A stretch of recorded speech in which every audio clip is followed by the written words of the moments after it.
Browser on KSL News Radio, and if she drives you crazy, we've got an app for you. If you see a bad driver on the road, I mean, what are your options? You can call the police, you can yell at them through the window. You can tell them they're number one.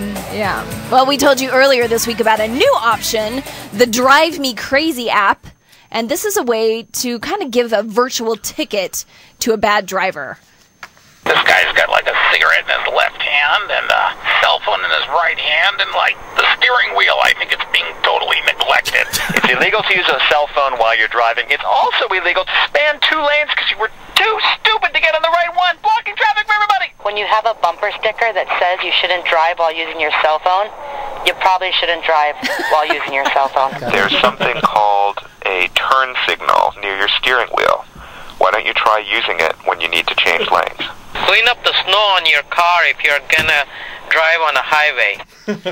That's a sampling of what you can do. It's voice activated.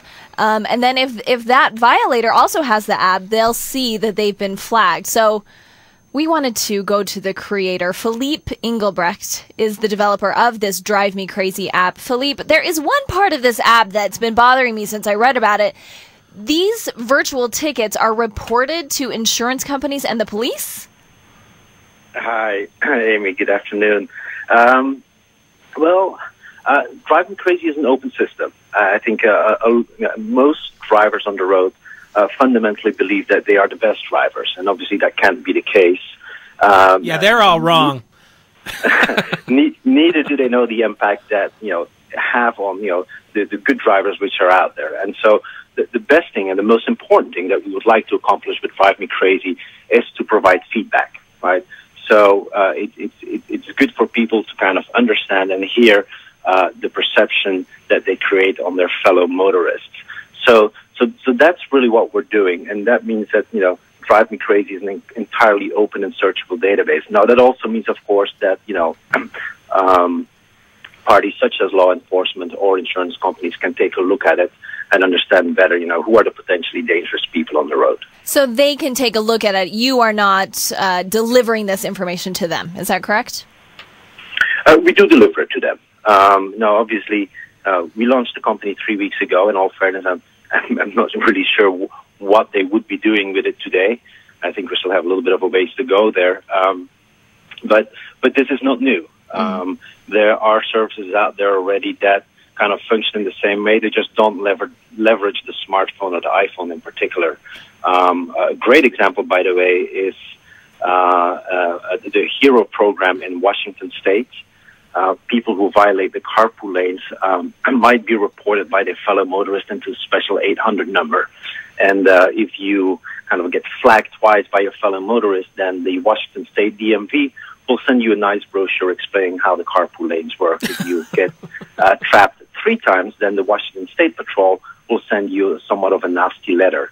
And so it's obviously, again, the system isn't new. I think what's most important is that if, for instance, if you look at the HERO program and the carpool violation rate in Washington State, it is the lowest in the entire country. And so what we're trying to do here is that, help people become better drivers and as such, hopefully reduce accidents. Have you had any complaints about the fact that this, in essence, it almost becomes a tracking tool? Because if I pick it up and I speak somebody's license plate, it flags on a map where they were at that date and time. I saw one person who had 5 different complaints, and you could almost make out a daily map of what that individual was doing because he was kind of in the same areas at the same time of day. Do you have any concerns about that, or has anybody else expressed any concerns? Obviously, other people have brought this up, and I like to think it's typically kind of the bad drivers who will quickly try to point to things like that. Yeah. It is undeniable, however, that driving is probably one of the most public acts that anyone could possibly undertake. Right, so one small mistake, one stupidity could impact the lives of many people.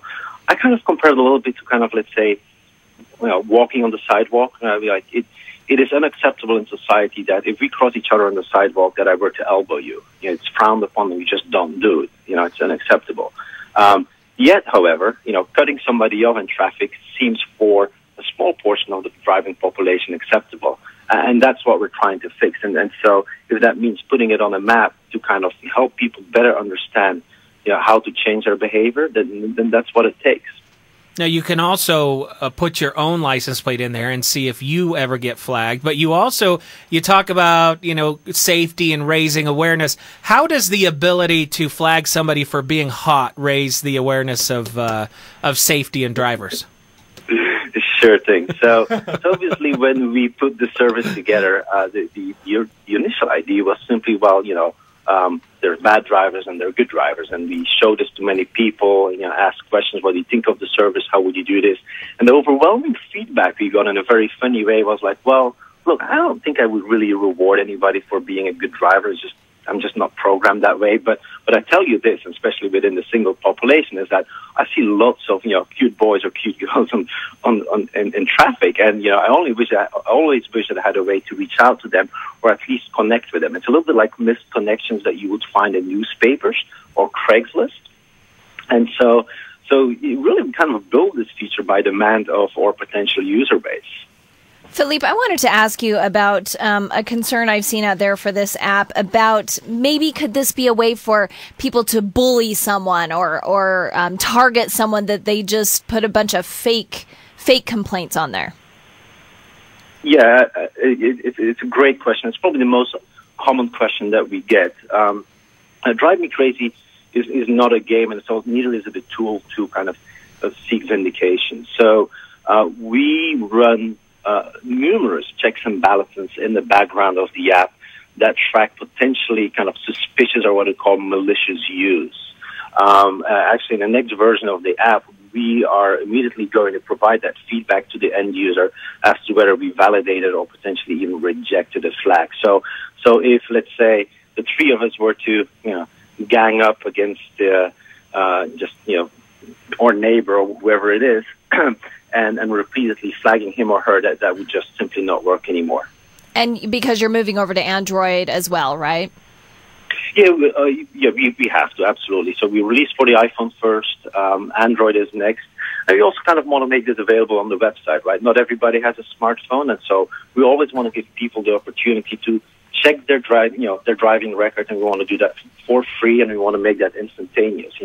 It's very different, by the way, on how, let's say, credit agencies or even the DMV functions today, right? Typically, you have to write these companies and you have to pay to get your own record, and obviously that we want to kind of create a level of transparency which becomes educational.